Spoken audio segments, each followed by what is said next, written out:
साथियों नमस्कार, मैं Rajendra Kumar news point of view से आपका स्वागत है हमारे नियमित कार्यक्रम शख्सियत में। आज हमारी शख्सियत हैं हमारे देश के प्रधानमंत्री नरेंद्र मोदी।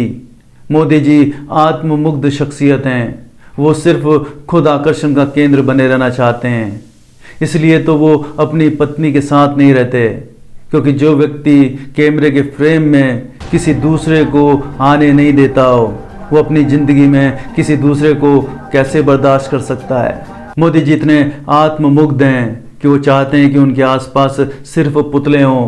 पुतले से मेरा मतलब है रोबोट चाटुकार, जो सिर्फ उनकी आज्ञा का पालन ही ना करें बल्कि उनके तलवे चाटें।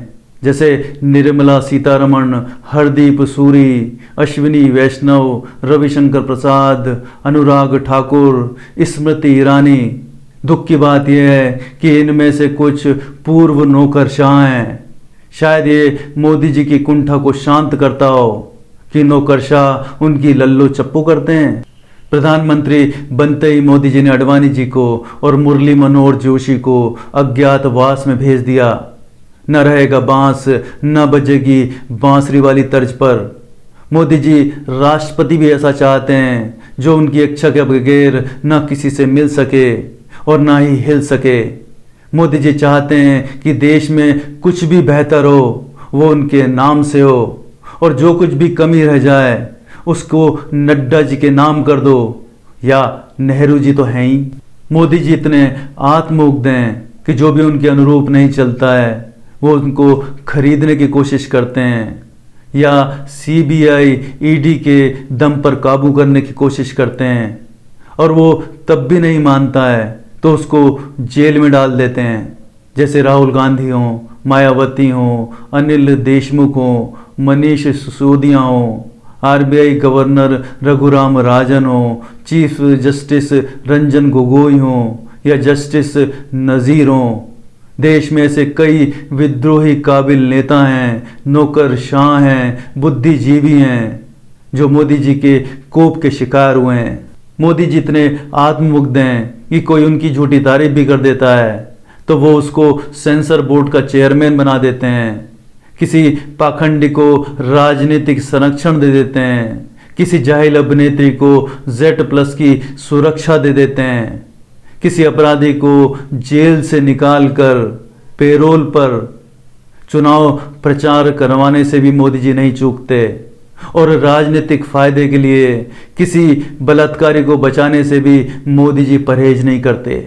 मोदी जी इतने आत्ममुग्ध हैं कि उन्होंने अपनी झूठी तारीफ के लिए पूरे देश की सारी मीडिया को ही खरीद रखा है। मोदी जी उन्हें इतनी बोटी डालते हैं कि उन्होंने पिछले सालों में मोदी जी को प्रभु का अवतार ही बना दिया है। मोदी सरकार की हर गलती को छुपाना इन गुलाम मीडिया का धर्म है और कर्म है, और जो मीडिया संस्थान सच्चाई बताना चाहता है उसको या तो परेशान किया जाता है या मोदी जी के मित्रों द्वारा उस सच्चे मीडिया संस्थान को ही खरीद लिया जाता है।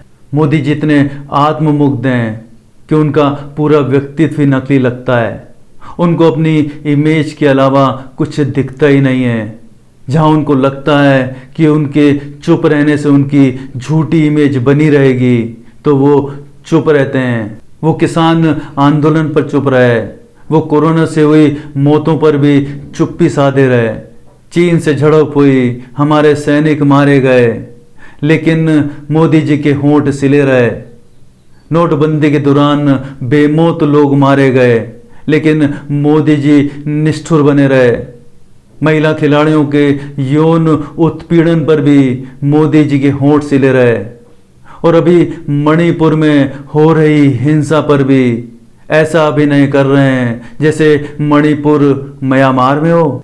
मोदी जी इतने आत्ममुग्ध हैं कि उनको समझ नहीं पड़ रहा है कि उन्होंने पिछले 9 साल में देश को कर्ज में डुबो दिया है। विदेशों में जाकर भोंडे हाव भाव का प्रदर्शन कर देश की गरिमा को तार तार कर रहे हैं। मोदी जी विदेशों में अंग्रेजी का ज्ञान पेल कर अशिक्षा का प्रदर्शन कर रहे हैं। मोदी जी विदेशों में संपन्नता का बेहुदा नाटक रच रहे हैं। मोदी जी को अपनी छवि के आगे कुछ दिखता ही नहीं। देश में बेरोजगारी बढ़ रही है, महंगाई आसमान छू रही है, भारतीय बेहतर जिंदगी के लिए विदेश भाग रहे हैं, देश में लोकतंत्र खत्म हो रहा है। शिक्षा का हाल ये है कि दुनिया की टॉप 300 यूनिवर्सिटी में भारत की एक भी यूनिवर्सिटी नहीं है। भारत हिंदू मुस्लिम नफरत की आग में जल रहा है, लेकिन हमारे प्रधानमंत्री को चाहिए कैमरा जो हमेशा उनके साथ चले। करोड़ों रुपए की गाड़ियों का काफिला चाहिए, कलफ लगे कपड़े चाहिए, फेशियल किया हुआ चमकता चेहरा चाहिए, हजारों करोड़ रुपए का हवाई जहाज चाहिए और हजारों करोड़ों रुपए का नया संसद भवन चाहिए। और हाँ, प्रधानमंत्री को एक हरी झंडी भी चाहिए ट्रेन के लिए। जो काम एक स्टेशन मास्टर कर सकता है वो देश का प्रधानमंत्री कर रहा है, और देश की जनता के करोड़ों रुपए बर्बाद हो रहे हैं। जैसे सारी देश की समस्याएं ट्रेन के साथ पाकिस्तान चली जाएंगी। नमस्कार।